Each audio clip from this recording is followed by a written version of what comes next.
Hello my dear once. आज इस video में बात करने वाली हूँ मैं मन के गहरे 10 ऐसे सत्य के बारे में, ऐसे रहस्यों के बारे में जिसको जानने के बाद आप माइंड के मास्टर हो जाएंगे। अभी आपका माइंड आपको डोमिनेट कर रहा है और आपकी मजबूरी हो गई है अपने माइंड के अकॉर्डिंग चलना।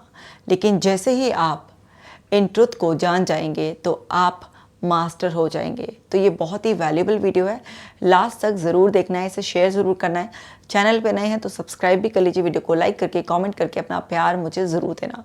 चलो अब जल्दी से डॉक्टर कशिका जैन ऐप को डाउनलोड कर लो ताकि आप डेली ब्रीदिंग एक्सरसाइज करो, मेडिटेशन करो, क्योंकि इससे भी माइंड ना काबू में आता है।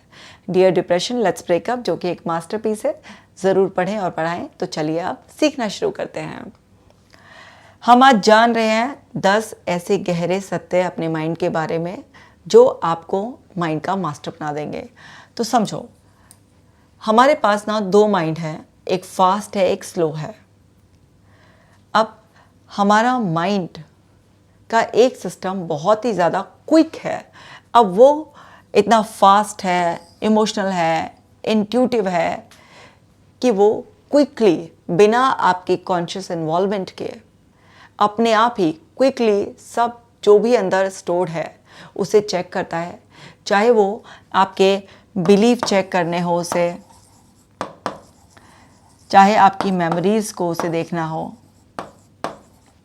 जो एटीट्यूड आपने सेट कर रखा है उसे चेक करना हो, उसे चाहे लैंग्वेज का फिल्टर लगाना हो, जो भी आपके पास्ट के डिसीजंस आपने लिए हुए हैं, आपकी जो भी हैबिट्स हैं, वो सब कुछ इतना क्विकली चेक करता है और एकदम से रिस्पॉन्स देना शुरू कर देता है। ये बहुत ही फास्ट है, इतना क्विक है कि जब भी ये सेंस करता है कि आपके फेवर का कुछ हो सकता है, आपको कहीं बचा सकता है, तो ये क्विकली एकदम से रिएक्ट करना शुरू कर देता है। अब ये कॉन्शियस कंट्रोल के अंडर तो है नहीं। ऐसा नहीं है कि ये सिस्टम 2 से कोऑर्डिनेट करेगा, उसकी परमिशन लेगा, तभी ये कुछ डिसीजन लेगा, तभी कुछ एक्शन लेगा। नहीं, ये इंडिपेंडेंट अपनी वर्किंग करना बहुत अच्छी तरीके से जानता है। आप इसे सबकॉन्शियस माइंड के नाम से भी जानते हैं। ये बहुत ही क्विक है। ये है हमारा सबकॉन्शियस माइंड, जहाँ पर आपके पैटर्न्स के रूप में आपकी सारी की सारी लर्निंग स्टोर्ड है। वो लर्निंग चाहे आपने एक्सपीरियंस से ली हो,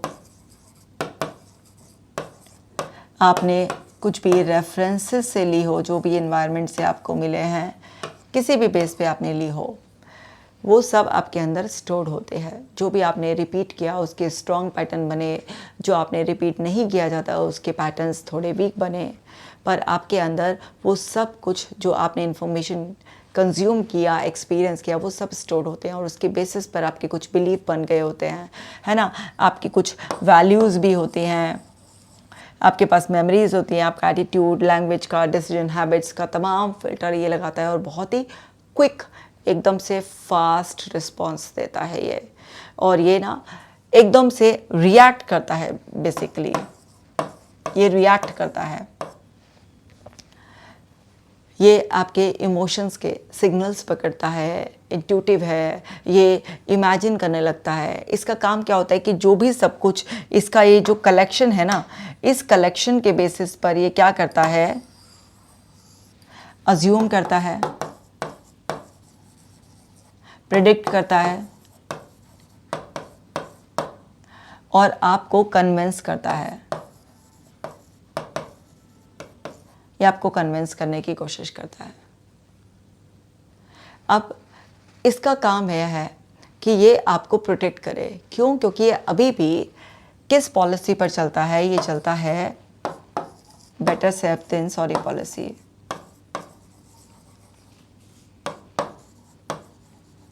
बाद में कौन पछताएगा? अगर फॉल्स अलार्म भी है, बाद में देख लेंगे, फॉल्स था, रियल था, कुछ है, पहले रिएक्ट करते हैं, कुछ एक्शन लेते हैं, क्विक होते हैं। और ये इमेजिनेशन और रियलिटी को एक ही मानता है।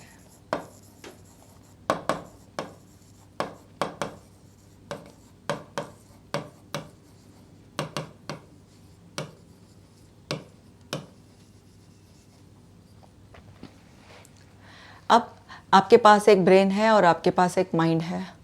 ब्रेन आपका हार्डवेयर जैसा हो गया और माइंड आपका सॉफ्टवेयर हो गया। अब आप अपनी इमेजिनेशन में भी कुछ भी आप सोच भी रहे हैं, जस्ट आप सोच रहे हैं, उसे कहें मैं थिंक कर रहा हूँ या मैं जस्ट कुछ इमेजिन कर रहा हूँ, अपनी पांचों सेंसेस को एंगेज कर कर। इमेजिन करने का मतलब सिर्फ ऑलवेज ये नहीं होता कि आप कुछ भी केवल अपने माइंड में पिक्चर सेट करें। आप अपनी पांचों सेंसेस को एंगेज करके अगर कुछ भी दिमाग में क्रिएट कर रहे हैं, तब भी आपके ब्रेन में न्यूरॉन्स में फायरिंग वायरिंग होती है और आपके कुछ नए पैटर्न्स बनते हैं, कुछ पुराने स्ट्रॉन्ग हो जाते हैं। तो अभी भी आपके ब्रेन का एक हिस्सा इसी पॉलिसी पर ऑपरेट करता है और वो बहुत ही फास्ट है और वो कॉन्शियस कंट्रोल के अंडर भी नहीं है। ऐसा नहीं कि सिस्टम 2 से उसे कोऑर्डिनेट करना ही पड़ेगा, उसकी परमिशन के बिना वो कुछ एक्ट नहीं कर सकता। ये इंडिपेंडेंट अपनी कैपेसिटी में भी काम करता है और ये आपको हर समय बस थ्रेट से बचाने की कोशिश करता है। इसका काम ही है एनवायरनमेंट से थ्रेट्स को स्कैन करना और आपको प्रोटेक्ट करने के लिए रिएक्शन देना चालू करना। ये आपकी बॉडी को एकदम से एंजाइटी के सिग्नल भेजने लगता है, बॉडी को प्रिपेयर करने लगता है कि अगर कहीं पर भी भागने की ज़रूरत पड़े भागो, लड़ने की ज़रूरत पड़े लड़ो, छुपने की ज़रूरत पड़े छुपो। तो अलग अलग फाइट फ्लाइट फ्रीज आपके रिस्पॉन्सेज आने लगते हैं। ये तुरंत एकदम से आपको सिंपैथेटिक नर्वस सिस्टम में डाल देता है जब भी अगर ये कहीं पर थ्रेट सेंस करने लग जाता है। आपने देखा भी होगा, जहाँ पर भी कोई भी इमोशन से रिलेटेड चीज़ आती है तो आप बहुत ज़्यादा रिएक्टिव हो जाते हैं। उस टाइम पर आप सिस्टम 2 से, जो कि आपका एक लॉजिकल रैशनल वे है सोचने का, ये थोड़ा सा स्लो प्रोसेस है। ये आपके इमोशनल ब्रेन के मुकाबले में स्लो काम करता है। तो उस टाइम पर आपकी रैशनल थिंकिंग काम नहीं करती है। टेम्परेरी आप रैशनल थिंकिंग जोन से आउट हो जाते हैं। आप अपने केवल एक सिस्टम से ही ऑपरेट कर रहे होते हैं। तो ये इस तरीके से काम करना शुरू कर देता है। अब हम बात करते हैं सिस्टम 2 की, जो कि स्लो है, लॉजिकल है, एफर्टफुल है। अब ये वाला जो सिस्टम है ये क्या करता है, ये ना एनालाइज करता है, एनालिसिस निकालता है, ये डिसीजन बनाने का काम करता है, ये ना एक्सेप्ट करता है कोई चीज़ों को, ये कुछ चीज़ों को रिजेक्ट करता है और कुछ चीज़ों को ये मॉडिफाई कर देता है। तो अब ये आपस में दिन भर एक दूसरे से इंफॉर्मेशन एक्सचेंज करते रहते हैं। पर जब भी कोई भी थ्रेट होता है, कोई भी डर की कंडीशन होती है, तो उस टाइम पर ज़रूरी नहीं इनका आपस में कम्युनिकेशन प्रॉपर हो। इनमें से एक जो पार्ट है सिस्टम 1 आपका, जो कि एकदम ऑटो पैटर्न पर चलता है, क्योंकि जो भी उसमें स्टोर किया है, जो भी आपके पैटर्न्स बन गए हैं, उसके बेसिस पर वो ऑटोमेटिकली अपने आप ही रिएक्ट करना स्टार्ट कर देता है। और आपका सिस्टम 1 जो है वो डीपली आपकी बॉडी से कनेक्टेड रहता है और वो बॉडी को भी वो सिग्नल्स भेजने शुरू कर देता है। आप अपने सिस्टम 2 को ना कॉन्शियस माइंड की तरह एड्रेस कर सकते हैं। इसका काम क्या है, जो भी सिग्नल्स इसको मिल रहे हैं उसे एनालाइज करना, उसके बेसिस पर देखना कि इसे एक्सेप्ट करना है, रिजेक्ट करना है, मॉडिफाई करना है, अपनी मीनिंग देना है। ये क्या है, बहुत ही ज़्यादा स्लो है in comparison to your other system. इतने में आप किसी चीज़ का पूरा सेंस लगाते हैं, उसे मीनिंग देते हैं, इतने में तो आपका दूसरा सिस्टम रिएक्ट कर भी चुका होता है। तो जब भी आपने देखा होगा कि कोई इंसान ट्रिगर हो जाता है और वो गुस्सा करता है, तो उस टाइम पर उसकी रैशनल थिंकिंग काम नहीं करती है। वो एकदम से पहले चिल्ला देता है, तोड़ फोड़ देता है, इंसर्ट कर देता है कुछ है, और बाद में उसे लगता है कि वो अननेसेसरी इतना ट्रिगर हो गया। बाद में सोचता है तो फिर उसके अंदर गिल्ट पैदा होता है, उसको ऐसा लगता है कि उसे ऐसा नहीं करना चाहिए था। लेकिन ये सब जो सोच है, रैशनल थिंकिंग है, ये बहुत बाद में आती है। तब तक दूसरा पार्ट रिएक्ट कर चुका होता है, क्योंकि इतने में ये सारी इन्फॉर्मेशन की सेंस लगाए, इतने में दूसरे पार्ट ने अपना काम ख़त्म कर दिया होता है। तो धीरे धीरे हमें इस पार्ट की बहुत अच्छी ट्रेनिंग करनी होती है, ताकि ये भी थोड़ा फास्ट हो जाए, ये भी थोड़े क्विक रिस्पॉन्सेज देना शुरू कर दे। और कई बार क्या होता है कि हम जब अपने ब्रेन को ट्रेन कर रहे होते हैं और ख़ास तौर से इस पार्ट को ट्रेन कर रहे होते हैं, तो हम इसे यही ट्रेन करते हैं ना कि जब भी कुछ अंदर से ऐसा सिग्नल रिसीव हो, इम्पल्स आए अंदर से, तो उस टाइम पर आप अपने थॉट को या अपनी अंदर की फीलिंग को विटनेस करो और उस टाइम पर पॉज लो, पॉज और रिफ्लेक्ट करो। तो जब आप पॉज करोगे, रिफ्लेक्ट करोगे और फिर रिस्पॉन्ड करोगे, तो धीरे धीरे आपका कंट्रोल बढ़ जाएगा। तो यहाँ पर ये जो वाला पार्ट है ये रिएक्ट नहीं करता, ये रिस्पॉन्ड करता है, और रिस्पॉन्ड करने में टाइम लगता है। भाई कोई भी चीज़ ऑटोमेटिकली अपने आप ये हो रही है, बहुत फास्ट है, तो क्विक होगी ही। जो चीज़ आपको पूरा एनालाइज करनी पड़ेगी, कोई सिचुएशन, उसको बहुत ही अच्छी तरीके से अंडरस्टैंड करना पड़ेगा, उसके इफ एंड बट देखने पड़ेंगे, तो उसमें क्या है, वो सिस्टम में थोड़ा सा टाइम लगता है। जैसे कि आप कहीं पर किसी भी बेकरी शॉप पर गए, वहाँ पे ऑलरेडी बना हुआ पिज़्ज़ा है ना, बर्गर है, इस तरीके का फूड आइटम बने हुए हैं प्रिपेयर, वो आपने कुछ भी ख़रीदना चाहा तो वो 1 मिनट में माइक्रोवेव में लगाएगा, आपको गर्म करके दे देगा। लेकिन अगर आप चाहेंगे कि वो फ्रेश पिज़्ज़ा आपको बना के दे, तो आपको एटलीस्ट 20 मिनट्स की वेटिंग करनी पड़ेगी और तब आएगा। तो बना हुआ है ऑटोमेटिकली, तो क्या है, क्विकली आपके पास 2 मिनट में आ जाएगा। लेकिन अगर फ्रेश बनेगा तो कम से कम 20 मिनट लगेंगे। तो देखो ना कितना अंतर आ गया। तो हमारे अंदर जो भी कुछ ऑलरेडी स्टोर्ड होता है, उसके बेसिस पर हमारा एक सिस्टम, दिमाग का एक हिस्सा बहुत क्विक एकदम से रिएक्ट करना स्टार्ट करता है। लेकिन जब भी हम फ्रेशली उस चीज़ को समझने की कोशिश करते हैं, अपने कॉन्शियस लेवल से ऑपरेट करने की कोशिश करते हैं, तो हमेशा ये थोड़ा सा टाइम टेकन है। जब हम ये सब चीज़ें समझ जाते हैं कि ये दोनों पार्ट हमारे ब्रेन के आपस में सारा दिन इंफॉर्मेशन एक्सचेंज भी करते हैं, और हमारे अंदर हम 2 सिस्टम कैरी कर रहे हैं, तो हमारा ये ना बहुत आसान हो जाता है हमारे लिए इन दोनों में एक अच्छा कोऑर्डिनेशन बनवाना, और अपने उस सिस्टम को जो थोड़ा सा स्लो है, जो रैशनल थिंकिंग करना जानता है, क्योंकि ये लॉजिकल है तो ये एनालाइज करता है और ये रैशनली सोचने में कैपेबल है पूरा। बट जब भी इमोशंस बहुत ज़्यादा हावी होते हैं, आपके पास्ट एक्सपीरियंसेस कुछ इंपॉर्टेंट रोल प्ले कर रहे होते हैं, और आपका ब्रेन आपके पास्ट एक्सपीरियंस की बेसिस पर एज्यूम करता है, प्रिडिक्ट करता है, और आपको कन्विंस करने की कोशिश करता है कि जैसा वो आपको इंटरप्रिटेशन निकाल रहा है वही सही है। तो आपका ब्रेन जो भी प्रिडिक्ट करता है, जो अपनी इंटरप्रिटेशन निकालता है, वो पास्ट चीज़ों को चेक करके तो वो उसके बेसिस पर आपको कन्विंस करने की कोशिश करता है कि वो यही सही है। अब इतना उस टाइम पर कि ये सही है गलत है, ये हम इतना कुछ सोच नहीं पाते हैं। तो क्या होता है उस टाइम पर ना, हम रिएक्ट कर जाते हैं, और बाद में उस सिचुएशन को जब हम डीपली एनालाइज करते हैं तो दिक्कत आती है, क्योंकि यहाँ पर ये जो ब्रेन है ना, ये रैशनल थिंकिंग वाला है, तो ये ना इंट्यूटिव थिंकिंग पर चलता है।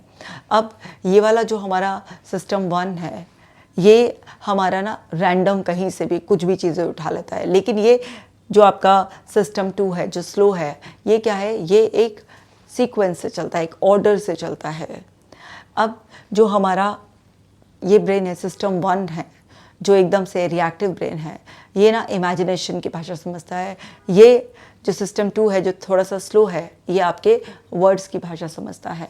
तो दोनों बेसिकली अलग अलग बेसिस पर ऑपरेट करते हैं। जो सिस्टम 2 है आपका, वो लॉजिकल मैथमेटिकल जैसी चीज़ों को पसंद करता है। जो सिस्टम 1 है आपका, जो एकदम फास्ट क्विक वाला ब्रेन है, वो आर्ट, जो भी इस तरीके की क्रिएटिविटी की चीज़ें होती हैं, उसको ज़्यादा पसंद करता है। तो बेसिकली इन दोनों के बेसिस ना बहुत ज़्यादा अलग अलग होते हैं। अब दोनों के बेसिस बहुत ज़्यादा अलग अलग होते हैं, तो अब ये एक दूसरे से बहुत अच्छा कोऑर्डिनेशन बनाने की कोशिश करते हैं, लेकिन कई बार इनके वायर्स क्रॉस हो जाते हैं, सिग्नल्स की मिस इंटरप्रिटेशन निकल जाती है, तो भी ये प्रॉब्लम क्रिएट करने लग जाते हैं, और इनकी दोनों की स्पीड भी काम करने की बहुत ज़्यादा अलग होती है। तो क्या है कि एक डोमिनेट रहता है, और कई बार जब आपका कोई भी एक पार्ट डोमिनेट हो जाता है, तो या तो आप बहुत लॉजिकल हो जाते हैं या आप बहुत इमोशनल हो जाते हैं। एक बैलेंस्ड माइंड के लिए आपके लॉजिक और इमोशंस में एक बैलेंस होना चाहिए। वो सब भी मैं आपको ना अलग अलग वीडियोस में एक्सप्लेन करती रहूँगी। मैं इस पे बहुत सारी और भी वीडियोस बनाऊँगी। अगर आप कहेंगे कि ये दोनों सिस्टम पे मैं अच्छी तरह से और भी डिटेल वीडियो बना दूँ, जिसमें मैं कॉन्शियस सबकॉन्शियस, या आप ऐसे बोलो लेफ़्ट ब्रेन राइट ब्रेन के बारे में मैं और भी डिटेल में समझा दूँ, तो आप ना कमेंट सेक्शन में ज़रूर लिख देना। मैं बहुत ही जल्दी उस पर भी वीडियो बना लूँगी। लेकिन अभी आप इसको मैं सम अप करूँ पहले वाले पॉइंट को, कि आपको ये चीज़ समझनी है। ये जो समझते हैं ना हम, ये जो इन्फॉर्मेशन हमारे अंदर जाती है ना, एक्चुअली यही हमें हेल्प करती है। क्योंकि जितना हम अपने अंदर के सिस्टम को समझेंगे, उतना ज़्यादा हम पकड़ पाएंगे कि हमारे साथ ये जो हो रहा है वो क्यों हो रहा है। और धीरे धीरे ना हम अपने एक ओवर एक्टिव, जो पहले से ही बहुत हाइपर एक्टिव तरीके से बिहेव करता है, उसको कंट्रोल करने की कोशिश करेंगे। जो स्लो है कंपैरेटिवली उसको थोड़ा सा और ट्रेनिंग दे के फास्ट करने की कोशिश करेंगे। तो इस तरह से हम अपने आप को हर दिन बेटर हैंडल करने के तरीके सीखते रहते हैं। अब चलो दूसरा भी समझ लेते हैं। You are not your thoughts. हम अपने थॉट्स नहीं हैं। हमारे अंदर जो थॉट्स आते हैं, थॉट्स क्या हैं? जस्ट मेंटल इवेंट्स हैं ये। जब हम ये समझ जाते हैं कि थॉट्स ये जस्ट मेंटल इवेंट्स हैं, और हम कौन हैं? हम ना इन थॉट्स को विटनेस करने वाले हैं, हम देखने वाले हैं, हम ऑब्जर्वर हैं। अब कुछ लोग क्या करते हैं, थॉट्स को ना ये मान लेते हैं कि ये ना मैंने सोचा है, मैंने क्रिएट किया है। देखिए, थॉट्स जो बनते हैं ना, उनका बेसिस क्या होता है? जो भी आपके अंदर इन्फॉर्मेशन होती है, और जिस तरीके की इन्फॉर्मेशन आपके अंदर होती है उसी तरीके के थॉट्स आपका अंदर का सिस्टम बनाता है। तो थॉट्स अपने आप बनते हैं। ये अंदर के केमिकल रिएक्शंस होते हैं, जिसे हमारा ब्रेन का वो पार्ट जो लैंग्वेज को समझता है, वो क्या करता है? वो उस चीज़ को इंटरप्रेट कर कर हमें बताता है कि जो अंदर केमिकल रिएक्शन हुआ है, जो सिग्नल्स मिले हैं, उसे लैंग्वेज में इंटरप्रेट करके बताता है, जिसे हम थॉट कहते हैं। थॉट क्या है? Collection of few words. अब थॉट को भी हमने कैटेगराइज कर दिया है कि ये अच्छा थॉट है, ये बुरा थॉट है, नेगेटिव, पॉजिटिव, इस तरीके से। तो हर थॉट का जो स्ट्रक्चर होगा वो हमें या तो रिलैक्स करेगा या हमें एंग्शियस करेगा, है ना। अगर आपके दिमाग में इस तरीके का मीनिंग क्रिएट हो रहा है कि अगर मैंने ये इंटरव्यू देने की कोशिश की तो वहाँ पे तो इतना कंपटीशन है और बहुत सारे लोगों की एप्लीकेशन के साथ साथ ना उनकी सिफारिश भी आती है, मेरा सिलेक्शन तो होगा ही नहीं, या मैं नर्वस हो गया, आंसर नहीं दे पाया तो मेरी इंसल्ट हो जाएगी, या मुझे तो लगता ही नहीं है, मेरी इतनी अच्छी तैयारी है, मेरा तो सिलेक्शन होगा ही नहीं। इस तरीके से अंदर से अगर मीनिंग क्रिएट हो रहा है, क्यों मीनिंग क्रिएट हो रहा है? क्योंकि आपका कॉन्फिडेंस लेवल लो है। हो सकता है आपका कोई पास्ट फेलियर, जिसे आपने बस ये मान लिया हो कि मैं फेलियर हूँ, मतलब एक एक्सपीरियंस जिसमें आप सक्सीड नहीं हुए, उसे आपने अपनी आइडेंटिटी बना लिया हो सकता है कि ये सारी जो थॉट आ रही है, जो इंटरप्रिटेशन निकाल रहा है आपका ब्रेन, उस सब से इन्फ्लुएंस होकर निकाल रहा है। अब आपको पता नहीं वहाँ की रियलिटी क्या है, क्या होगा, लेकिन पहले से ही आपका ब्रेन जो कि इन्फॉर्मेशन जो फीड होती है उसके बेसिस पर अज्यूम करता है, कुछ प्रेडिक्शंस करता है, और उसकी प्रेडिक्शंस में बहुत सारे मल्टीपल डिस्टॉर्शंस होते हैं। मैंने बहुत वीडियो में इसका जिक्र किया है, आपने नहीं देखे डिस्टॉर्शन की सीरीज तो देख लो। तो उसमें उसकी इंटरप्रिटेशन में बहुत सारे डिस्टॉर्शंस होते हैं, यानी कि थिंकिंग एरर्स जिसको कहते हैं। उसके बेसिस पर आपका माइंड सिर्फ कुछ अज्यूम करके प्रिडिक्ट करने की कोशिश कर रहा है।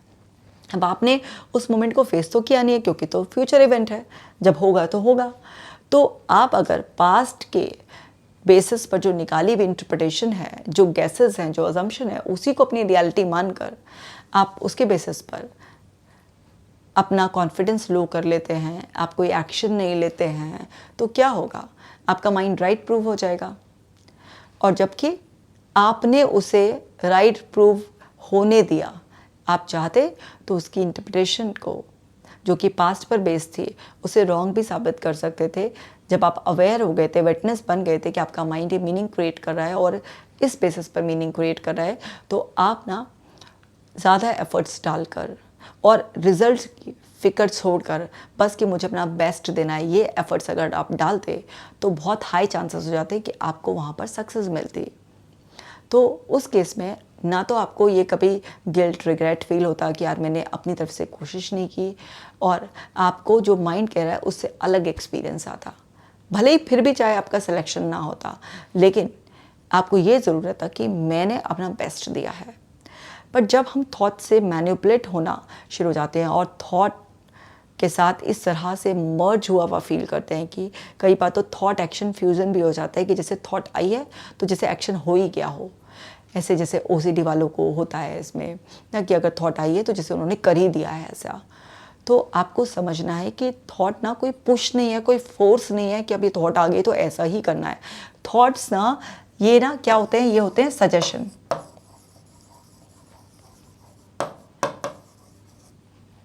अब आप मान लेते हैं इन्हें ऑर्डर, तो आपको समझना है कि भाई जो थॉट्स हैं वो सजेशन है, वो ऑर्डर नहीं है। लेकिन आपको ऐसा लग रहा है कि ये थॉट आई है तो बस मेरा जो माइंड मीनिंग क्रिएट करके दे रहा है वही सही है। नहीं, कोई ऐसी फैक्ट्री नहीं होती जिसमें कोई फॉल्टी माल नहीं बनता। हर फैक्ट्री में फॉल्टी माल बनता ही बनता है। तो आपका दिमाग भी तमाम डिस्टॉर्टेड थॉट्स बनाता है।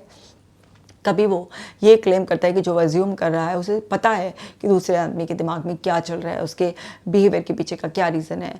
कभी वो किसी पास्ट एक्सपीरियंस के बेस पर फ्यूचर को पूरी तरह से प्रेडिक्ट करने की कोशिश करता है। कभी वो बिल्कुल कैटास्ट्रॉफिक इंटरप्रिटेशन निकालता है। कई बार वो दो अनरिलेटेड चीज़ों को जोड़कर आपको प्रेजेंट करता है, आपको सुपरस्टिशंस में भी फंसा देता है अलग अलग तरीके से। कई बार बहुत सारे क्राइटेरियाज डिसाइड कर देता है कि ऐसा ही होना चाहिए। तो बहुत कुछ डिस्टॉर्टेड वे में मीनिंग निकाल कर देता है हमारा माइंड।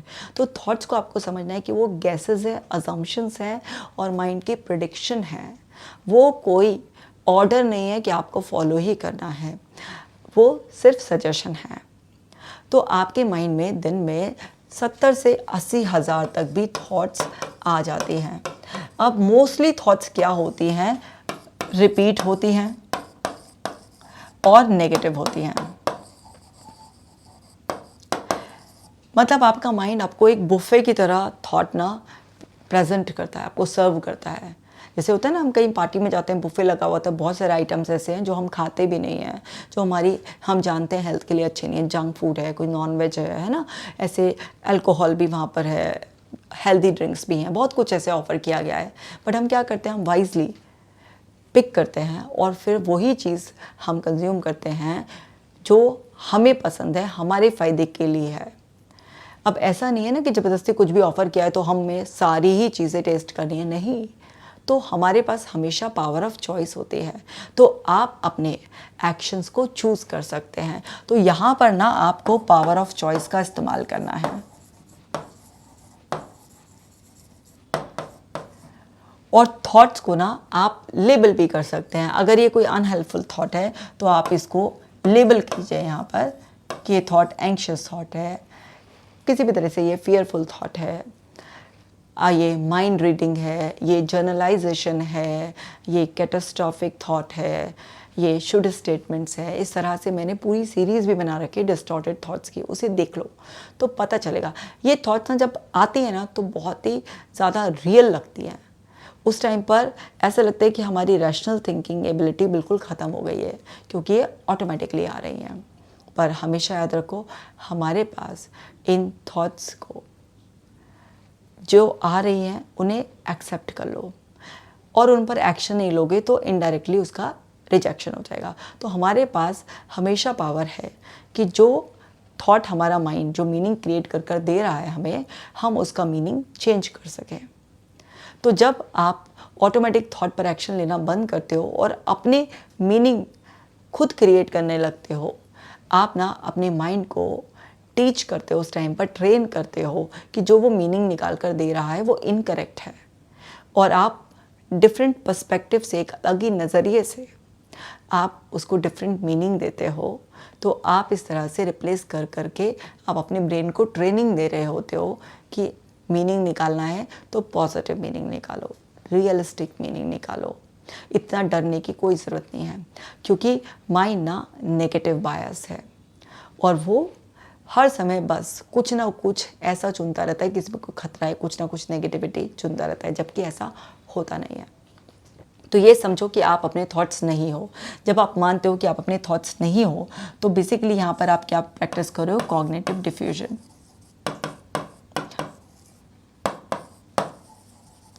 आप अपने थॉट को इस तरीके से देख सकते हो कि जैसे थॉट्स ना आसमान से गुजरते हुए बादल हैं, आप उन्हें छोटी छोटी फ्लाइज़ की तरह देख सकते हो। आप ऐसे देख सकते हो कि आपके अंदर मेंटल स्क्रीन पर ना थॉट्स प्रोजेक्ट हो रहे हैं, वो लिखे हुए आ रहे हैं या साउंड के रूप में सुनाए आ रहे हैं, कुछ भी। और आप कौन हो? आप उन थॉट्स को देखने वाले हो, आप उन थॉट्स को सुनने वाले हो, आप वो हो अवेयरनेस। तो यहाँ समझ में आ गया। आज के बाद अपने थॉट्स को ये मत सोचो कि मैं ही ये थॉट हूँ, नहीं, आप थॉट नहीं हो। चलो अगला समझते हैं हम। प्रेजेंट मोमेंट में पावर होती है। आप एंजाइटी फील करते हैं क्योंकि आपको फ्यूचर की वरी हो रही है, आपको रिग्रेट होता है क्योंकि पास्ट की मेमोरी कोई हॉन्ट कर रही है आपको, और नाउ मोमेंट में ये दोनों ही एग्जिस्ट नहीं करते हैं। कोई पास्ट को लेकर रिग्रेट नहीं, क्योंकि रिग्रेट डिप्रेशन में डाल देता है हमें, फ्यूचर की कोई वरी नहीं है, एंग्जाइटी ख़त्म। प्रेजेंट मोमेंट में ये एग्जिस्ट ही नहीं करते हैं नाउ। तो प्रेजेंट पावर है। तो प्रेजेंट मोमेंट में जब आप अवेयर होते हैं तो आप उस अवेयरनेस से जो नई चीज़ें ऑब्जर्व करते हैं, तो उससे ना अवेयर होकर जब आप ऑब्जर्व करते हैं कोई भी चीज़ें, तो आप क्या है, न्यू पैटर्न्स क्रिएट करते हैं। अब जो आप ये नए पैटर्न्स क्रिएट कर रहे हैं, तो आप क्या कर रहे हैं, अपने ब्रेन को रीस्ट्रक्चर कर रहे हैं।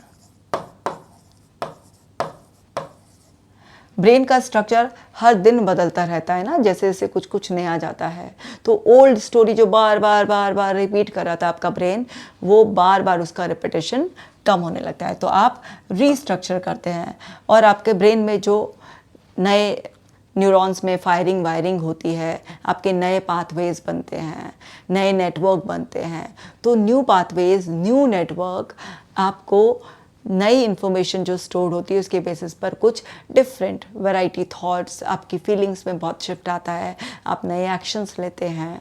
मतलब आप हर दिन फ्लो में आगे बढ़ते रहते हैं। आप सेम ओल्ड स्टोरी जो बार बार रिपीट हो रही थी, उस बोरिंग सी स्टोरी से आप अलग हो जाते हैं।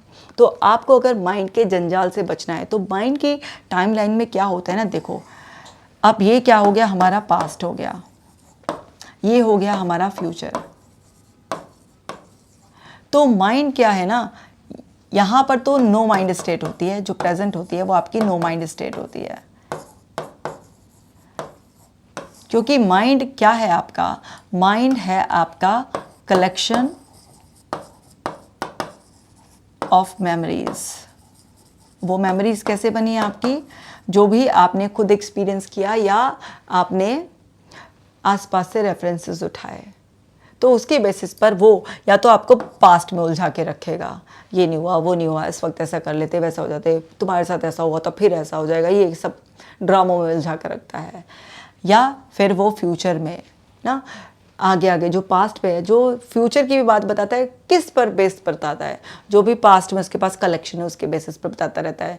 तो ये ना पास्ट में और फ्यूचर में ही एग्जिस्ट कर सकता है। प्रेजेंट में जब नया है, सब कुछ नया नया, इसकी क्या ज़रूरत है, क्योंकि इसके पास तो सब कुछ बासी है, उसी को ही अलग अलग अलग अलग वैरायटी तरीके से प्रेजेंट करता है। और इतना बड़ा बदतमीज़ है ये, इतना कन्विंस करने की कोशिश करता है, ऐसा लगता है कि अगर इसकी बात नहीं सुनी ना तो ज़रूर कुछ हो ही जाएगा। तो हमें धीरे धीरे इस माइंड से अलग होकर जीना सीखना है, हमें अवेयरनेस में रहना है, हमें इसका तभी इस्तेमाल करना है जब हमें इसकी ज़रूरत हो, तो हमें इसे अपना गुलाम बनाना है। तो समझने वाली बात यह है कि अगर आपको अपनी पावर को क्लेम करना है तो आप प्रेजेंट मोमेंट में रहो। जब भी आपका माइंड आपको कभी पास्ट में ले जाए, कभी आपको फ्यूचर में ले जाए, तो तुरंत ना आप इसको 5 4 3 2 1 टेक्निक का इस्तेमाल करो।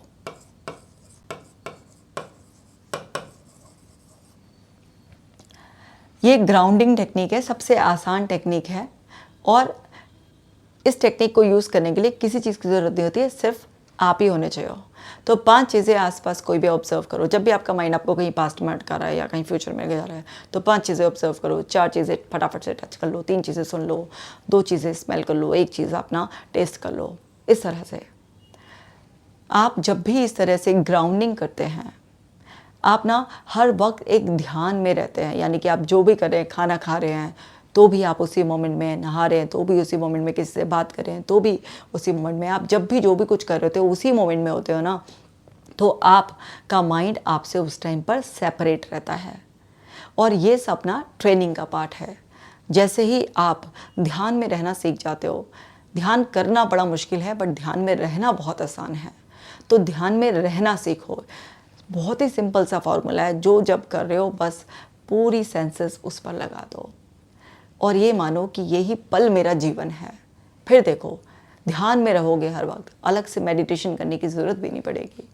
तो ये समझ गए। चलो अब आगे समझ लेते हैं 4th point, beliefs shape biology. आपके जो बिलीफ हैं यानी कि आपकी जो साइकोलॉजी है, जो भी कुछ आपके माइंड में बिलीफ बने हुए हैं, वो आपकी बायोलॉजी को यानी कि आपकी बॉडी को, बॉडी के अंदर की जो केमिकल केमिस्ट्री है उसको पूरी तरह से चेंज करते रहते हैं। मान लीजिए आपका ये बिलीफ है कि I am good for nothing, I am a bad person, है ना, आपका कुछ भी इस तरीके का बिलीफ है, आपके हेल्थ के बिलीफ हैं, आपके मनी को लेकर बिलीफ हैं, आपके रिलेशनशिप को लेकर बिलीफ हैं, किसी भी चीज़ को लेकर आपके कोई भी नेगेटिव बिलीफ हैं, तो क्या होगा, उसका इम्पैक्ट आपकी बॉडी पर पड़ेगा ही पड़ेगा। क्यों? क्योंकि क्या है, हम साइकोसोमैटिक हैं।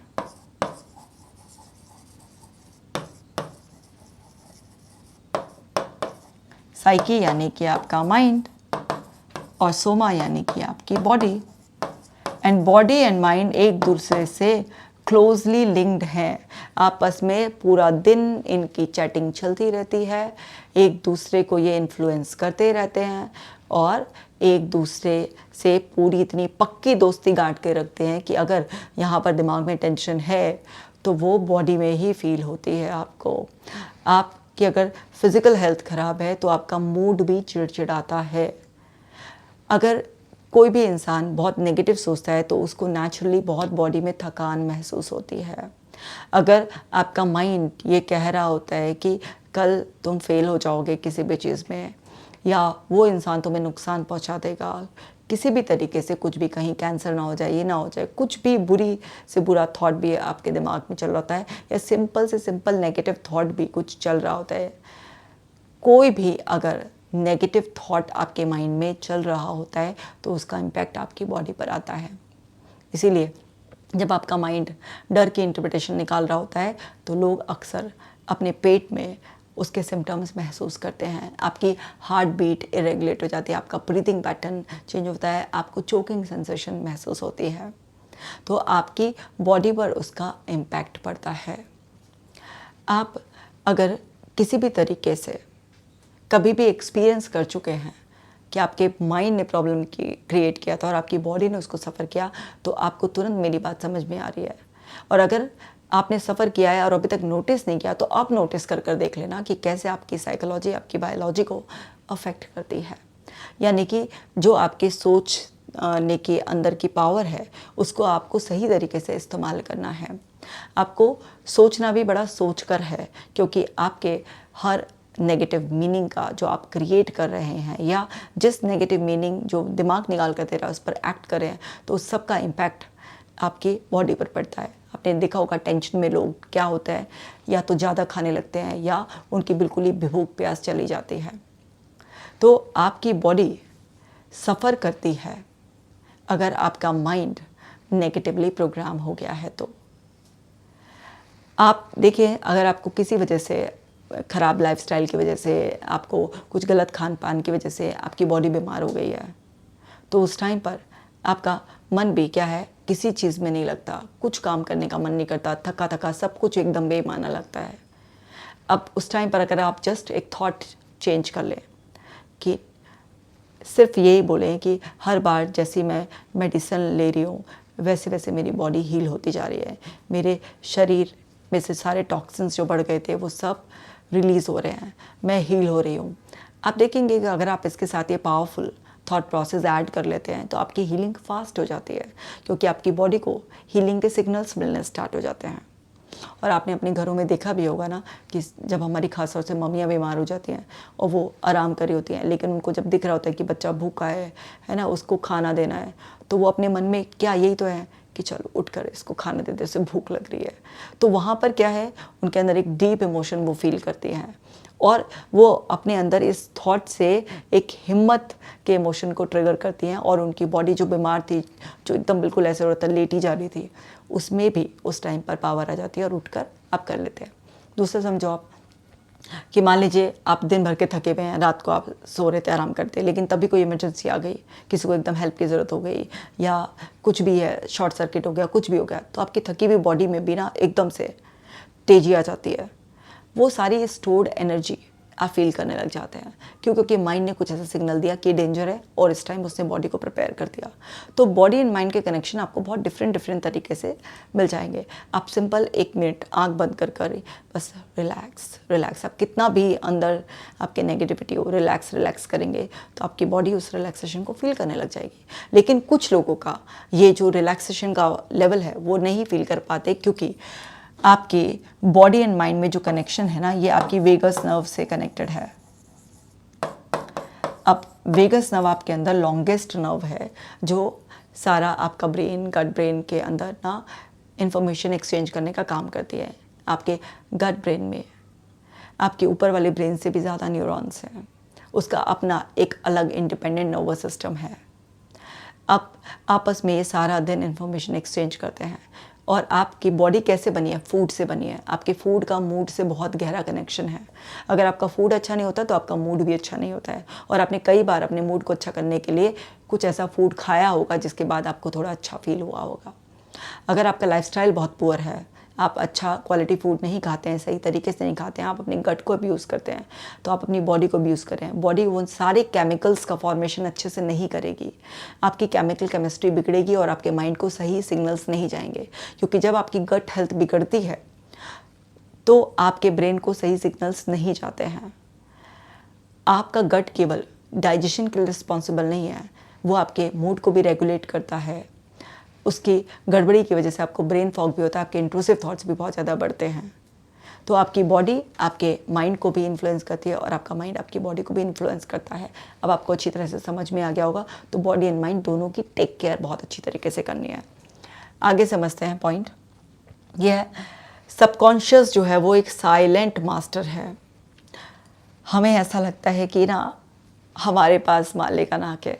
आपका सबकॉन्शियस माइंड एक साइलेंट मास्टर की तरह रोल प्ले करता है, क्योंकि आपके सबकॉन्शियस माइंड में ही आपके सारे के सारे जो बिलीव्स हैं वो पड़े हुए होते हैं।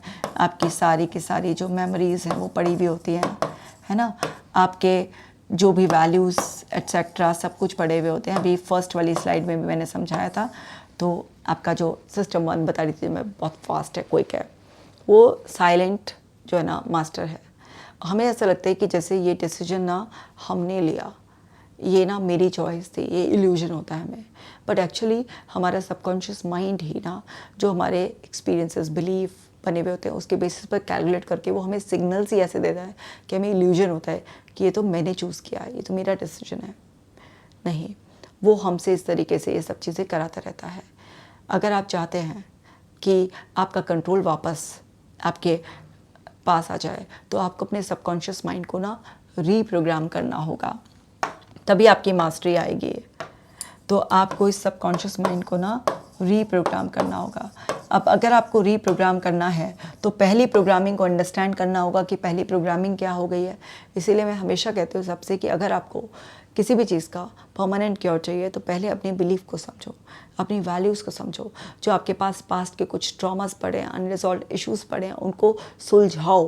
क्योंकि जब तक आप वो सुलझाओगे नहीं तो आपका माइंड गलत सिग्नल्स बॉडी को देगा और वो सोमेटिक एक्सपीरियंसेस आपके रिलीज़ ही नहीं कर पाओगे। और आपकी बॉडी ना किसी भी चीज़ को आपके माइंड से बहुत ज़्यादा लंबे समय तक याद करती है, क्योंकि आपकी बॉडी की याददाश्त आपके माइंड की याददाश्त से कहीं बहुत लंबी होती है। तो आपको ये चीज़ समझनी होगी कि आपको अपने सबकॉन्शियस माइंड को रीप्रोग्राम करना है, क्योंकि ये सबकॉन्शियस माइंड आपकी बॉडी को कंट्रोल करता है। सबकॉन्शियसली ना हमारे अंदर नॉन वॉलेंट्री फंक्शंस बहुत सारे चलते रहते हैं, तो हमारी बॉडी उन चीज़ों को मेमोराइज कर लेती है। तो अब आपको ना सबकॉन्शियस माइंड को रीप्रोग्राम करना होगा। तो अपने बिलीव्स की लिस्ट बनाओ, अपनी वैल्यू हायरार्की बनाओ। आपकी मेमोरीज़ में जो भी चीज़ आपका माइंड बार बार रिपीट करता है तो वो सिर्फ आपको ये खबर दे रहा है कि ये चीज़ है, इस पर ध्यान दो। तो कुछ भी अगर आपने अंदर हर्ट दबा रखा है, कुछ भी अपने इमोशंस को सप्रेस कर रखा है, कुछ आपके फियर्स हैं, जो भी हैं, इनसिक्योरिटीज़, उन सबको लिखो और उन पर काम करना शुरू करो। मैंने इसके लिए एक शेडो वर्कशीट भी आपको दी थी मैंने वीडियो के थ्रू, तो उस पर अगर आपने अपना काम कर लिया है तो कमेंट सेक्शन में बताना, फिर मैं उसकी नेक्स्ट हीलिंग वीडियो बना दूंगी।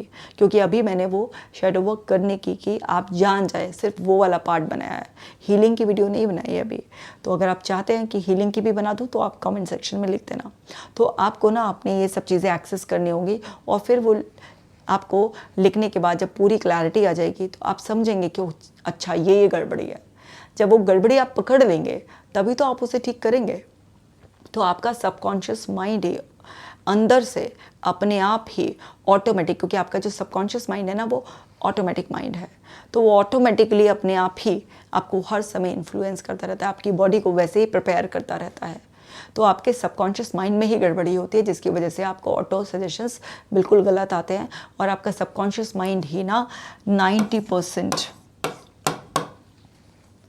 ये इतना ज़्यादा इसके पास वो है, आपका कॉन्शियस माइंड ओनली 10% हो गया, तो चलती नहीं है, इसका रेशो ज़्यादा है, तो इसी की चलती है। कॉन्शियस माइंड को ऐसा इल्यूजन होता है कि उसने ना अपनी मर्ज़ी से कोई डिसीजन लिया है, बट इसने डिसीजन बनवा दिया होता है। तो हमें समझना है कि हमें अगर अपना पूरा कंट्रोल चाहिए तो इसको सही तरीके से हम रिप्रोग्राम करें, वरना ये थ्रेट सेंस करेगा, फॉल्स थ्रेट्स भी सेंस करेगा और हमें कंट्रोल करने की कोशिश करेगा। सबकॉन्शियस रिप्रोग्रामिंग पे वैसे मैंने और भी वीडियोस बनाए हैं, नहीं देखी हैं तो देख लेना। अब माइंड क्रेव्स कंट्रोल, माइंड की एक नेचर होती है कि वो हर चीज़ में ना कंट्रोल चाहता है। अब कंट्रोल अगर आप चाहोगे हर चीज़ में तो क्या होगा, ये एंग्जाइटी लेकर आएगा, ये वरी की चेन बनाएगा, क्योंकि कंट्रोल पॉसिबल ही नहीं है। लेकिन माइंड को ना कंट्रोल चाहिए। अब क्या है, लाइफ ना अनसर्टेन है, कंट्रोल पॉसिबल नहीं है, पर माइंड ना कंट्रोल चाहता है। कंट्रोल चाहने के चक्कर में ही ये प्रिडिक्ट करता रहता है कुछ ना कुछ, और इसकी जो प्रिडिक्शन है वो प्योरली अजम्पशन बेस्ड है। अब ये कुछ ना कुछ इस तरह से हमें अपने आप से एंगेज रखता है, ये कंट्रोल चाहता है, कंट्रोल पॉसिबल नहीं है। अब देखो भाई, आपकी ना लाइफ के ये जोन है, ठीक है। अब एक है आपका ना जिसमें आप ही हैं, ये आपका कंट्रोल जोन है। एक है जिसमें आपके फैमिली हो गई, आपके फ्रेंड्स हो गए, आपके नोन्स हो गए, जिस वर्क प्लेस पर आप काम करते हैं वो लोग हो गए, इनको आप ना इन्फ्लुएंस कर सकते हैं, कंट्रोल नहीं कर सकते।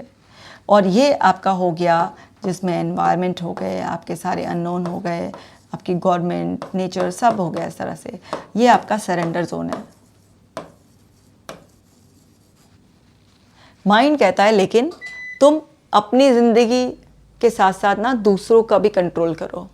आप एनवायरनमेंट में हमारी एक्सपेक्टेशंस के आज बारिश नहीं आनी चाहिए, जैसे हमारे हाथ में है कि हमने कहा आज बारिश नहीं आनी चाहिए तो नहीं आएगी। गवर्नमेंट को ऐसा नहीं करना चाहिए जैसे सारी गवर्नमेंट हमारे ही ऑर्डर पे चल रही है, नहीं हो सकता। तो हमें ना कहीं बहुत सारी जगह सरेंडर करना होता है, कहीं हम कुछ हद तक इन्फ्लुएंस कर सकते हैं, जैसे माँ बाप अपने बच्चों को इन्फ्लुएंस करते हैं, हस्बैंड वाइफ एक दूसरे को इन्फ्लुएंस करते रहते हैं, फ्रेंड्स एक दूसरे को इन्फ्लुएंस करते हैं, तो कुछ हद तक इन्फ्लुएंस कर सकते हैं। बट फिर भी चॉइस अल्टीमेटली उसी पर्सन के पास होती है कि जो आपने उसे सजेशन दिया, जो भी आपकी एडवाइस थी, जिस भी तरह से डायरेक्ट इनडायरेक्ट आपने इन्फ्लुएंस करने की कोशिश करी, वो माने या ना माने, वो कंट्रोल उसके हाथ में ही है पूरा। लेकिन आप सिर्फ और सिर्फ उसको किसी तरह से इन्फ्लुएंस करने की कोशिश कर सकते हैं, बट कंट्रोल नहीं कर सकते। इंसान की प्रॉब्लम ही ये है कि जब वो ना यहाँ पर इन जोनों में घुस जाता है, यहाँ पर भी कंट्रोल करने की कोशिश करता है, तो फिर यहाँ से होता है आपका ओवर थिंकिंग। एकदम से यहाँ से ओवर थिंकिंग डेवलप हो जाती है आपकी, और जब ये आपकी ओवर थिंकिंग डेवलप होती है और आपके हाथ में कुछ आता नहीं है, तो आपका फियर जो कि टोटली इरेशनल होने लगता है, और आपकी पूरी की पूरी एक वरी चेन में आप जीते हैं और आपका जीना ही मुश्किल हो जाता है। तो समझो ये माइंड की नेचर है, और ये फॉल्स जो है ना क्रेव करता रहता है।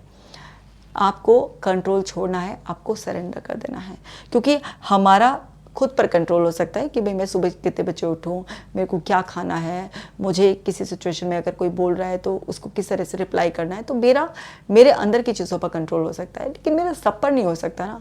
तो माइंड ये फॉल्स इल्यूजन क्रिएट करता है, कंट्रोल कर कंट्रोल कर कंट्रोल कर। नहीं, हमें कंट्रोल करने की ज़िद छोड़ देनी है। अब आगे समझते हैं 7th, awareness rewires the brain. Yes, जब भी आप पूरी तरीके से अवेयरनेस में होते हैं, माइंडफुलनेस का मतलब क्या है, आप अवेयर हैं, आप एक्सेप्ट करें जो है जैसा है, और आपकी हीलिंग शुरू हो जाती है।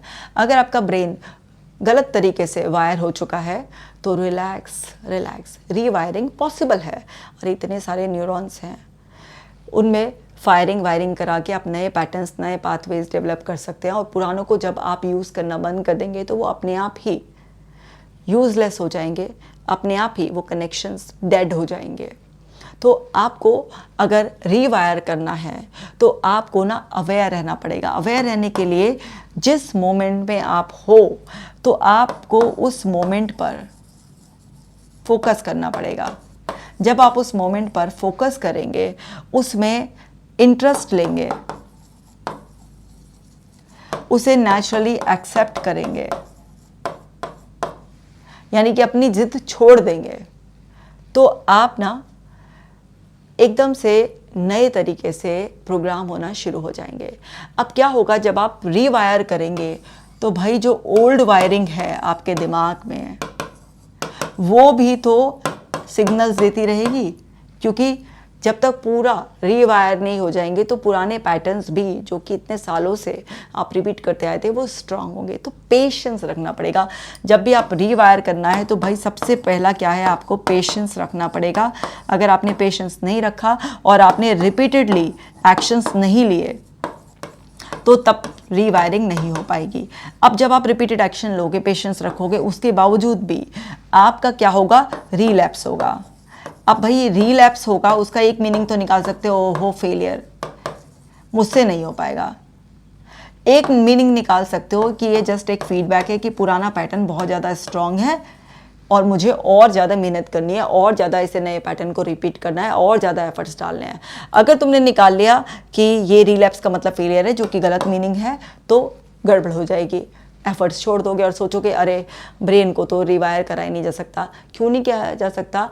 आपका ब्रेन फ्लैक्सिबल है, हर दिन अपनी शेप चेंज कर रहा है। बॉडी भी फ्लैक्सिबल है, हर दिन शेप चेंज कर रही है। तो आपका बॉडी एंड माइंड दोनों हर दिन शेप चेंज करते हैं। न्यूरोप्लास्टिसिटी, न्यूरो मतलब collection of neurons, and plasticity मतलब फ्लैक्सिबिलिटी, उसके अंदर फ्लैक्सिबिलिटी है, and that is the good news. आप कभी भी अपने ब्रेन को रिवायर कर सकते हो, कभी भी अपनी बॉडी की केमिस्ट्री को आप चेंज कर सकते हो। तो वो सब होता नेचुरल तरीके से ही है। कैसे होता है? आपका फूड चेंज करके, आपके मूवमेंट एक्सरसाइजेस के थ्रू, आपका लाइफस्टाइल बेटर करके, राइट इन्फॉर्मेशन कंज्यूम करके, आपके राइट डायरेक्शन में अपनी एनर्जी को इन्वॉल्व करके, राइट एक्शंस लेकर नेचुरल तरीके से होता है। ये ऐसे नहीं होगा रिवायर की एक गोली खा ली और रिवायर हो जाएगा, नहीं, एफर्ट से होगा। और जब आप नए एफर्ट्स डालोगे तो भाई पुराना जो पैटर्न इतने सालों से पाले बैठे थे, कैसे एक्सपेक्ट कर सकते हो उससे कि वो एकदम से ची चपड़ बंद कर देगा? वो नहीं करेगा, वो देगा। सुन लो ना, देख लो ना, तुम तो ऑब्जर्वर हो ना, विटनेस करने वाले हो। सुन लो, देख लो अच्छी तरीके से और करो वही जो अब सही है। और करते करते एक दिन रीवायरिंग हो जाएगी। फिर मस्ती से जीना, थोड़ी तो मेहनत करनी पड़ेगी, रिस्पॉन्सिबिलिटी लेनी पड़ेगी। ज़िंदगी तुम्हारी है तो रिस्पॉन्सिबिलिटी पड़ोसी की कैसे हो सकती है? रिस्पॉन्सिबिलिटी भी तो तुम्हारी ही होगी ना। तो रिस्पॉन्सिबिलिटी लो, उससे बड़ा कॉन्फिडेंस बढ़ता है। तो आप अवेयरनेस में जीना शुरू करो। इस प्रेजेंट मोमेंट में माइंड जो बकवास कर रहा है करने दे भाई, तू पीछे बैकग्राउंड नॉइस है, मेरे को अपनी आवाज़ तेज करनी है और बैकग्राउंड नॉइस, फिर कैंसिलेशन अपने आप ही हो जाएगा।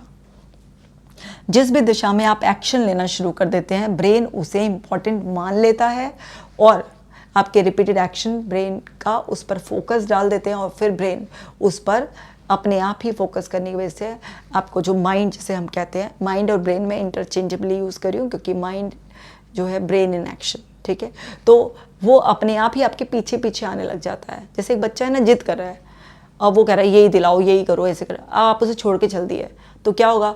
वो 1-2 मिनट तो नाटक करेगा, फिर देखेगा अरे नहीं, उसके बिना तो कुछ नहीं है। तो बच्चा पीछे पीछे चलने लग जाता है कि यहाँ कहाँ छोड़ के चल दिया मुझे, अच्छा चलो तुम्हारे साथ ही चलता हूँ, नया रास्ता ही देख लेता हूँ। तो वो देख लेगा, ऐसे ही करेगा। लेकिन आप उसकी जरा से टेंट्रम से, उसके नाटकों से डर जाएंगे तो कैसे काम चलेगा। चलो अब 8वां पॉइंट समझते हैं। अगर यहाँ तक वीडियो देख रहे हो तो आई अप्रिशिएट, बहुत ही कमिटेड हो आप। Ego creates inner noise. जो ईगो है ना हमारे अंदर, ये फॉल्स आइडेंटिटी है हमारी। आप ईगो नहीं हो, आप तो विटनेस हो ना, आप तो ऑब्जर्वर हो। ये इनर नॉइज चक चक चक चक क्रिएट करती है, यही हमारा बहुत बड़ा क्रिटिक है। हमारे अंदर ना क्या होता है, एक होता है ड्रीमर, हमारे अंदर एक होता है क्रिटिक और एक होता है डूअर। अब ये जो ड्रीमर है और डूअर के बीच में ना, ये जो क्रिटिक बैठा होता है ना, ये जो हमारी फॉल्स ईगो है, यही सर्व सत्यानाश करती है। जैसे ही आप कुछ भी ऐसा होता है, अनएक्सपेक्टेड होता है, तो एकदम से बौखलाहट जो क्रिएट होती है वो हमारी ईगो ही करती है। फॉल्स आइडेंटिटी जो हमने बना रखी है, और कैसे बनती है, आसपास से ही बनती है, पैदा होने के बाद ही बनती है हमारी। लोगों को मुझसे रिस्पेक्ट से बात करनी चाहिए, सब नहीं करेंगे। तो आपको ये समझना है कि अगर कोई भी हमें कुछ बोल देता है ना, ऊंची आवाज़ कर लेता है, तो एकदम से मैं हर्ट हो जाता है, मेरी बेइज्जती कर दी, बौखला जाते हैं अंदर, फौरन वो वॉइस एक्टिव हो जाती है और वो हमें ट्रिगर करती रहती है और हमें ना एकदम जैसे अंदर से स्ट्रेस हार्मोन्स रिलीज़ कराती है और ऐसे भर देती है हमें कि बस हम रिएक्टिव हो जाते हैं, हम अपनी एनर्जी को वेस्ट करते हैं। क्योंकि ईगो क्या है, हर चीज़ पर कंट्रोल चाहती है। ईगो हर चीज़ अपनी तरह से चाहती है। जरा सा भी टस से मस, इधर से उधर कुछ भी होता है ना, तो ईगो बवाल क्रिएट कर देती है। आपने अपने अंदर के इस ईगो को हेल्दी वे में पाला है कि भाई ठीक है, सेल्फ रिस्पेक्ट है, मैं आपसे प्यार से बात करूँ, आप भी मुझसे प्यार से बात कीजिए। लेकिन अगर आपने उसको कि नहीं, ये चीज़ सबको ही मुझसे बड़े अच्छे से तहजीब से बात करनी चाहिए, मैं तो बहुत ही स्पेशल हूँ, कुछ भी इस तरीके से आपने फॉल्स ईगो आइडेंटिटी बना रखी है, तो बात बात पर ट्रिगर। आपकी जो ईगो है ये कैसे होती है, ये फॉल्स नॉइज़ जो है ना, वो आपको जो सजेशंस मिले हैं दूसरे लोगों से, उससे भी तैयार होती है। जो आपने आसपास से रेफरेंसेस लिए हैं उससे भी होती है, और आपके जो खुद के एक्सपीरियंस होते हैं उससे भी होती है। तो ये बहुत सारी चीज़ों से मिलकर हमारे अंदर का एक अहम डेवलप हो जाता है, जिसको चोट लगती है, जो बौखलाता है और फिर ये कच कच कच करता है। कई बार हमें पता होता है कि अब हम बड़े हो गए, समझदार हो गए, हम सब कुछ कर सकते हैं, लेकिन हमारे अंदर की जो नॉइस है वो हमें रोकती है, क्योंकि कोई पास्ट एक्सपीरियंस को वो रेफ़र करके हमें रोक रही होते हैं। तो हमें ये चीज़ समझनी है बहुत ही अच्छी तरीके से कि हमें ना अपने अंदर के इस ईगो से सेपरेट होना है और हमें क्वेश्चन पूछना है कि मैं कौन हूँ।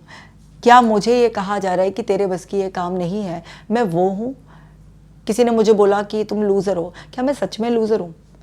अगर किसी ने मुझे बोला तुम लूज़र हो, तुम बेवकूफ़ हो, तुम सेल्फिश हो, है ना, तुम पागल हो, कुछ भी कहा, और मैंने उसे मान लिया, इसका मतलब क्या है? मेरे अहम को चोट लगी और मैंने तिलमिलाहट शो करी और मैंने ना उसकी फिजूल की बात को भी वेटेज दे दी, और जिस भी चीज़ पे एक्शन आएगा तो वो हमारे अंदर स्टोरेज में ऐड हो जाएगी।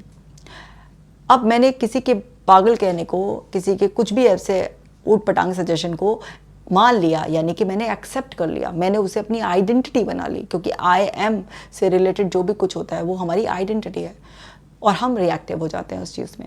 जब भी कुछ इस तरीके का नेगेटिव सजेशन कहीं से भी आता है तो अपने आप से पूछो, क्या मैं सच में पागल हूँ, या ये इसने अपनी प्रोग्रामिंग के बेस पर इंटरप्रिटेशन निकाल कर ऐसे कह दिया, इसने मुझे बोला कि तुमसे काम नहीं होगा, ये काम बहुत मुश्किल है, ये अपना बता रहा है कि उसके बस की नहीं है, उससे नहीं होगा, ये तुम्हारा नहीं बता रहा। तो ये हु एम आई वाला वो नहीं है जो स्पिरिचुअल रेफरेंस में समझ लो, मतलब अपनी आइडेंटिटी के बारे में। तो आइडेंटिटी के बारे में ना आप क्या करो, एक एक्सरसाइज करो। सो आई एम, आगे आप लिख सकते हो कॉन्फिडेंट, ठीक है ना, आई एम ब्यूटिफुल, कुछ भी इस तरीके से। तो आई एम एक एक्सरसाइज करो कि मैं ये हूँ, और चेक करो कि आप अपने आप को क्या मानते हो, आपने अपनी आइडेंटिटी कैसे बना रखी है।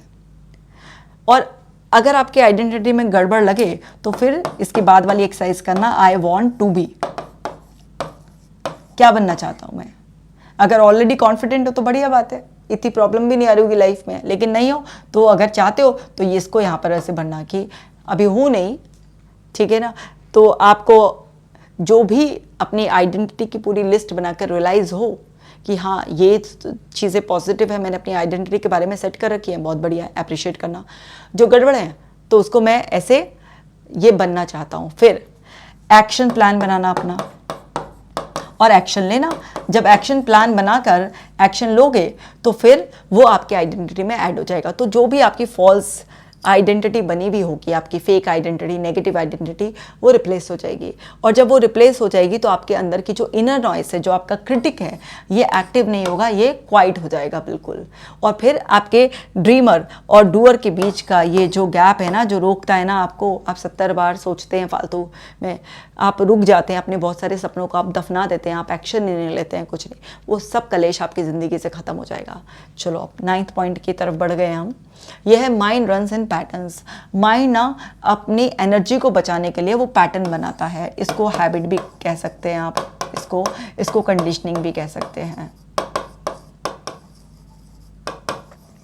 और ये क्यों बनाता है भाई? एनर्जी को सेव करने के लिए बनाता है, क्विक रिस्पॉन्स के लिए बनाता है कि एनर्जी सेव हो सके, क्विक। और माइंड को ना लीस्ट रेजिस्टेंस बात पसंद है, जहाँ पर बस सब कुछ ऑटोमेटिकली हो जाए, कम से कम एनर्जी में हो जाए। तो ये ना आदत बना लेता है। तो पैटर्न कैसे बनते हैं? जो भी भाई कुछ रिपीट करते हो तो उससे पैटर्न बनते हैं। तो सोच समझ के रिपीट करो। क्या रिपीट करो? क्योंकि जो भी रिपीट करोगे उसे माइंड मानेगा ये वैल्यूएबल है, और वो वैल्यूएबल है, वो उसको ज़्यादा फोकस करेगा। और आपके अंदर का जो एक सिस्टम है RAS, रेटिकुलर एक्टिवेटिंग सिस्टम, वो उस पर फोकस बनाकर रखता है और फिर उस चीज़ को ऑटोमेटिकली परफॉर्म करने लग जाता है। पैटर्न मतलब किसी चीज़ को ऑटोमेशन पर डाल देना। एक ऑटोमेशन होता है जो प्रकृति का चल रहा है कि मौसम अपने आप बदल रहा है, कब भूकंप आना है, बारिश आनी है, किस दिन सूरज आना है, नहीं आना है, हमारे कंट्रोल से बाहर है। एक ऑटोमेशन वो है कि आपने अंदर खाना खाया तो डाइजेशन ऑटोमेटिकली चल रहा है, आपकी हार्ट बीट, आपका ब्रीदिंग पैटर्न, ये सब कुछ ऑटो पैटर्न पर बॉडी मैनेज करिए। और एक वो ऑटोमेशन है जो भी तुम बार बार रिपीट करोगे तो वो ऑटोमेटिक हो जाएगा। और तुमने अगर गलत चीज़ रिपीट करी ना तो गलत चीज़ ही ऑटोमेटिक हो जाएगी। तो सोच समझ कर रिपीट करो। जो तुम निकाल लेते हो ना फ़ोन और इस रील्स को देखने लग जाते हो और आपको क्विक डोपामिन की आदत पड़ गई है, तो वो जो मेहनत के काम होते हैं ना, जिसमें पेशेंस रखना पड़ता है, वो तुमसे होते नहीं है। मैं छोड़ो यार, नहीं होगा। ऐसा लगता है यार कि इतना टाइम इन्वेस्ट, इतनी एनर्जी इन्वेस्ट करने का क्या फ़ायदा। तो स्लो डोपामिन मोड पर भी जाओ। क्विक चीज़ें वाली 2 मिनट में आपने ऑर्डर किया फूड, फटाफट इंस्टेंट रील देखी, ये सब जो करके तुम दिमाग को बिगाड़ रहे हो ना और गंदे से पैटर्न बना रहे हो जो तुम्हें कंट्रोल कर रहे हैं। फिर बार इम्पल्स आ रही है और जा रही है, ऐसा लग रहा है कंट्रोल ही नहीं हो रहा, सत्यानाश कर लिया अपना। उस सब से बाहर आओ माय डियर वंस, और अपने पैटर्न्स को सही बनाओ जो हेल्पफुल हो। तो ये जो पैटर्न्स डेवलप करने हैं वो हेल्पफुल वाले बनाने हैं ताकि आपकी हेल्प हो सके। तो जो हेल्पफुल है उसको बना रहे हैं। और आप कौन से बना रहे हो? वो पैटर्न जो आपको हेल्पलेस बना देते हैं। जब भी आप हेल्पलेस फील करोगे ना, तो आप ना केवल हेल्पलेस नहीं फील करोगे, ये हेल्पलेसनेस आपको ना वर्थलेस भी फील कराएगी। तो आप समझो कि आपके पैटर्न्स पे ज़िंदगी चलती है। हमारा बॉडी माइंड सब आदत बनाने में माहिर हैं। तो जो भी रिपीट कर रहे हो बहुत सोच समझ के। कैसे करोगे सोच समझ के? आज जो रिपीट करने का मन कर रहा है उसको एक बार शांति से देख लो कि इसके लॉन्ग टर्म कॉन्सिक्वेंसेस क्या आएंगे। तो यहाँ पर देखो, जो भी आप रिपीट कर रहे हो इसके लॉन्ग टर्म कॉन्सिक्वेंसेस,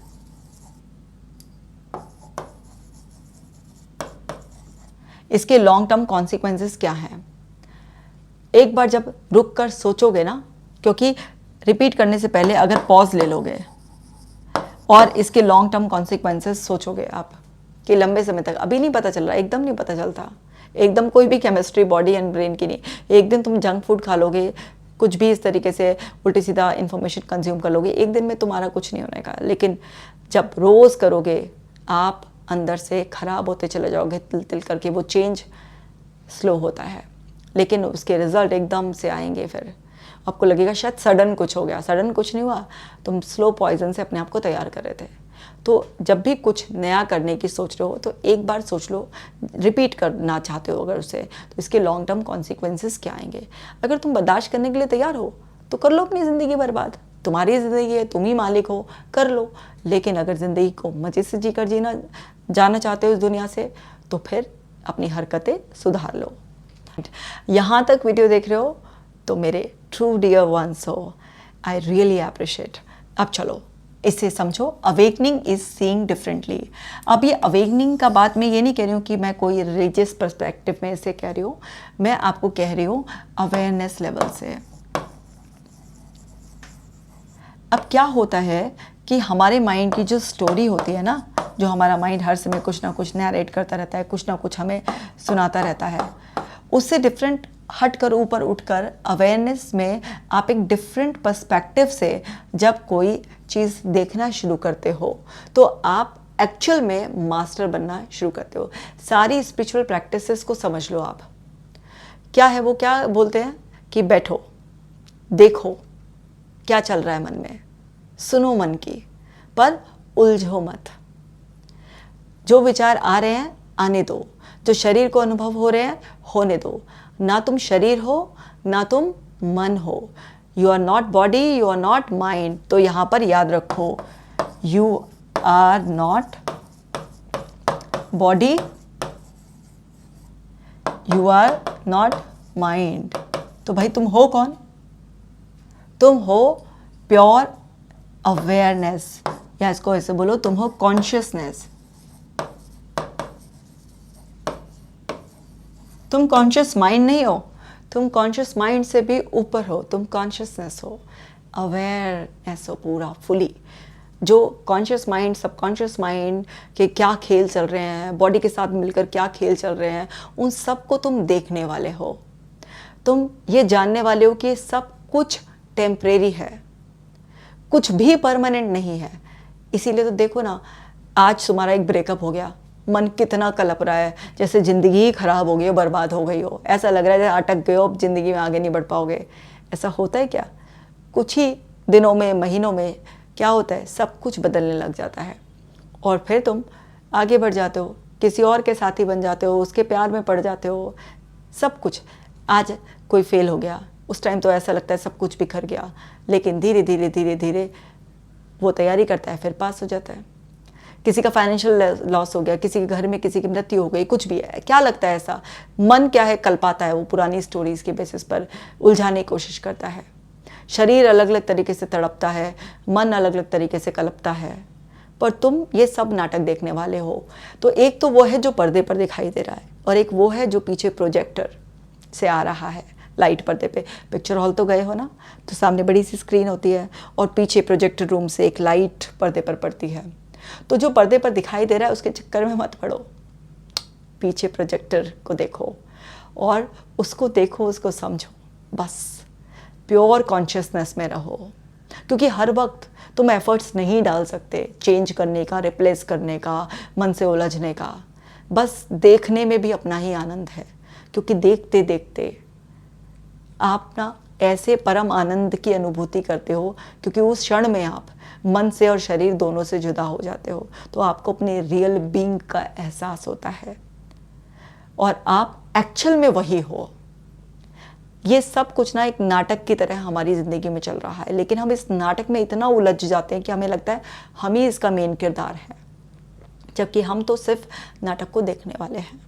तो ये कोई ऐसा डिटैचमेंट की बात नहीं बता रही हूँ मैं कि अब जीवन से नीरसता की बात कर रही हूँ। मैं ये कह रही हूँ भाई, जो है खेल तमाशा चल रहा है, उसे हंसते खेलते देखते रहो, एंजॉय करते रहो, आगे बढ़ते रहो।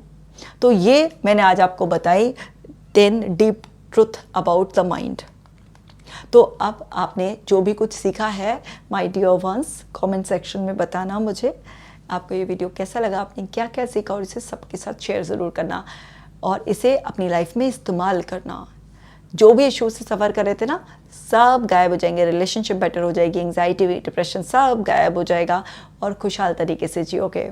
मैं मिलूंगी आपसे नेक्स्ट वीडियो में, तब तक आप अपना खास ख्याल रखना।